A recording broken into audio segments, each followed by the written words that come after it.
Ρένια Καρλάφτη. Ξαναπέστε. Ξανά. Ρένια Καρλάφτη. Τα Λιμία. Όχι μέσα.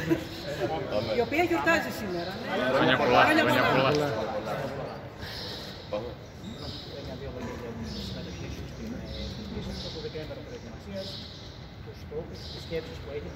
Εντάξει, είμαι πολύ χαρούμενη γιατί μαζευτήκαμε ξανά. Είναι ένα τουρνουά που είναι το συμμετοχικό στο Πασκάκι. Είμαστε πάρα πολύ χαρούμενες, θέλαμε να ξαναβρεθούμε μαζί. Η στόχη μας είναι ξανά να δουλέψουμε μαζί, να κάνουμε αυτό που πρέπει να κάνουμε εδώ πέρα και να αγωνιστούμε να πάρουμε την καλύτερη θέση στο τουρνουά. Με το βλέμμα στραμμένο στο Eurobasket 2025. Εννοείται. Ο στόχος μας είναι εκεί, τα βλέμματα μας είναι εκεί πέρα.